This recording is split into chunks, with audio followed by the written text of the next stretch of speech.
Good evening, my curious collectors of the uncanny.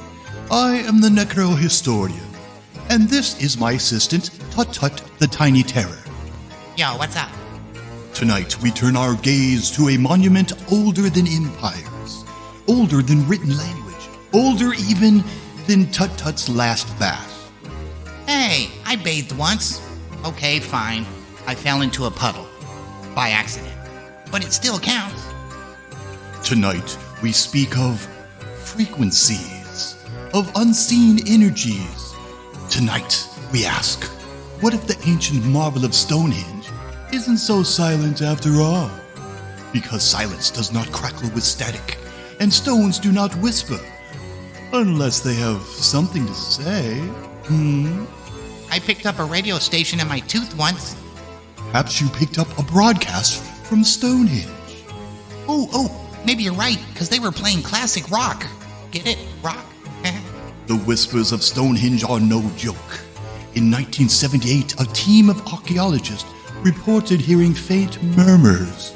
At first, they thought it was just the wind, but then they realized there was no wind. Well, that's just not creepy at all. Nope. Totally fine. Stones talking. Normal day. Some believe Stonehenge is a gateway, not to the afterlife, but to the place before life. That doesn't even make sense. Or does it? No, it doesn't. Or does it? Just ring the bell already. The bell awakens memory. Memory awakens spirits, and the spirits awaken us. Well, I'm awake because someone snores like a foghorn. Not naming names, I'm just saying.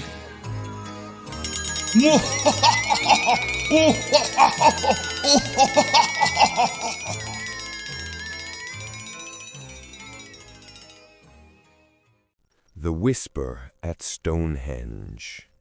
Forged across centuries by ancient hands long lost to time, Stonehenge rose from the earth as a vast and sacred monument. Its stones marked the turning of the sun, witnessed rites of the dead, and echoed with ceremonies now swallowed by the ages. No written record remains to reveal the true identity of its creators, only silence and shadow. And though legends once blamed the Druids, Stonehenge is far older than their memory, built by people whose names the world has forgotten. In 1973, Professor Birkins of the University of Bristol made a discovery.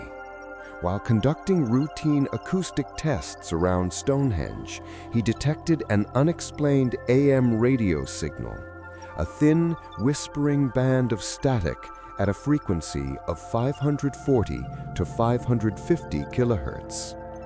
The signal wasn't constant.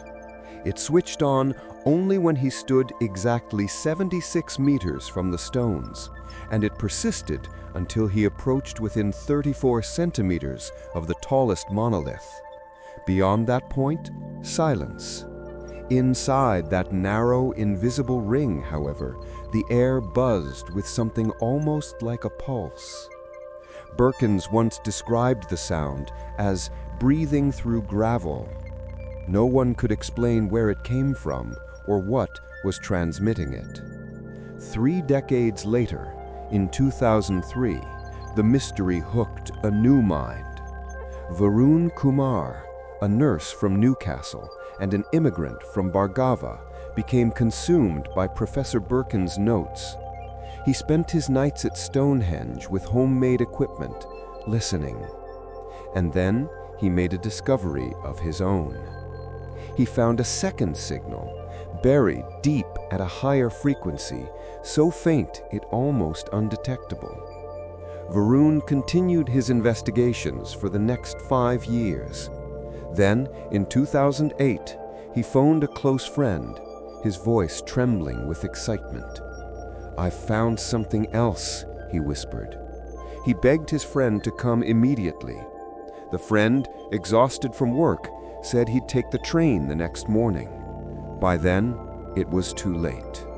Varun was found dead, submerged in ice-cold bathtub water, candles flickering around the room.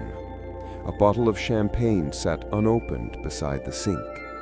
Police suggested suicide. There was only one note, one word: Winterdawn. Was it a person? A place? A mistranslated word from a dead tongue?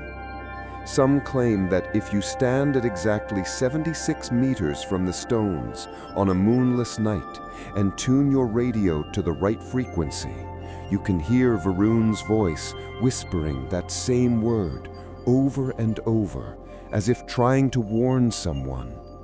Winterdawn, Winterdawn, Winterdawn. What it means, or who it calls, we may never know.